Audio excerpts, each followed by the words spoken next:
चारों ore India गठबंधन की बैठक संपन्न होने के बाद यह चर्चा आम हो गई है कि इंडिया गठबंधन ही अब भारतीय जनता पार्टी को टक्कर दे सकती है। यह आम लोगों की बात है। चौथी मीटिंग की भी घोषणा हो गई जो दिल्ली में होनी है, और इस इंडिया गठबंधन में सबसे ज़्यादा मुखर होकर लालू प्रसाद यादव ने अपनी बात रखी, और लालू प्रसाद यादव ने ताल ठोक कर कहा कि मोदी के नरेटिव को पकड़ लिए हैं और उसे हरा कर दम लेंगे। इंडिया गठबंधन की मजबूती और इंडिया गठबंधन का जो नारा है यह अब लोगों के बीच में चर्चा का विषय बन चुका है। लोग अब इस बात को मानने लगे हैं कि इंडिया गठबंधन की अगर इसी तरह एकता बनी रही तो वह दिन दूर नहीं कि भारतीय जनता पार्टी सत्ता से बेदखल हो जाएगी। अब इंडिया गठबंधन की बैठक की धूम को सुनते ही भारतीय जनता पार्टी ने एक दांव खेला जिसमें यह कहा जा रहा है कि वन नेशन वन इलेक्शन, यानी लोकसभा विधानसभा चुनाव एक साथ कराई जाए। इस पर कांग्रेस ने कड़ा विरोध जताया है और कहा है कि संघी विचारधारा को पैदा करने की बात है। भारत में संघ के द्वारा संविधान को विलुप्त करने की यह प्रयास है। भारतीय जनता पार्टी के नेताओं के बोल जो मुखर होकर बोला करते थे अब नरम हो चुका है।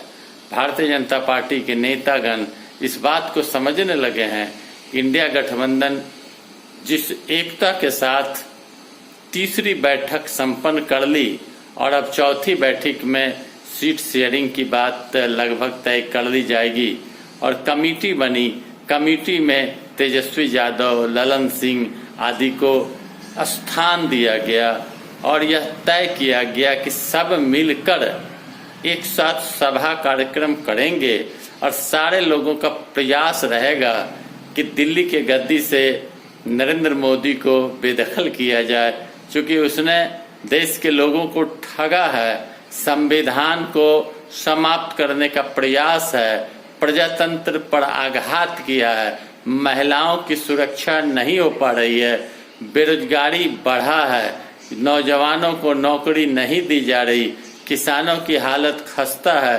व्यापारियों का हालत बिगड़ चुका है और झूठे वादे करके लोगों को बड़गलाने का काम किया जाता है। हिंदू मुसलमान के बीच में खाई पैदा की जाती है, मंदिर मस्जिद का नारा दिया जाता है और तरह तरह के भ्रम फैलाकर पिछले 9 साल से भारतीय जनता पार्टी ने राज किया है।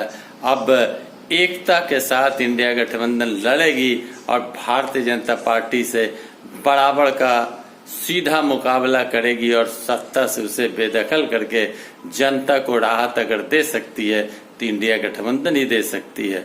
लालू प्रसाद यादव ने स्पष्ट रूप से कह दिया कि मोदी को अब चंद्रमा नहीं सूर्य की ओर इसरो को भेज देना चाहिए। तो वो हंसाते भी हैं और तरह तरह की बातें बोलकर लोगों को समझाते भी हैं और मुखर होकर बीमार होने के बाद भी भाजपा के विरोध में उन्होंने स्वर बुलंद किया। आडवाणी को रथ लेकर निकलने पर लालू यादव ने ही गिरफ्तार किया था, यह भूला नहीं जा सकता। जो भी हो, वक्त रहते अब ऐसा लगने लगा है कि इंडिया गठबंधन की एकता अटूट है और इंडिया गठबंधन से भारतीय जनता पार्टी कहीं न कहीं डरने लगी है और नई नई योजना बनाने का प्रयास कर रही है, किसी भी तरह सत्ता को बचाया जाए। लेकिन जनता का भी मूड बदलता दिख रहा है। जो आम लोगों का राय है उसमें भाजपा का नशा आम लोगों से निकल चुका है। महंगाई कमर तोड़ दी है लोगों की। अब लोग परेशान हो चुके हैं, इसलिए बेरोजगारों की बेरोजगारी, लोगों की माली हालत खराब होना और बड़े बड़े वादे और योजना गिनाए जाते हैं, जिसमें कहा जाता है कि आधा से अधिक झूठ हुआ करता है। जो भी हो, आगे जो समाचार उपलब्ध होगा मैं आपको अवगत करूंगा। धन्यवाद।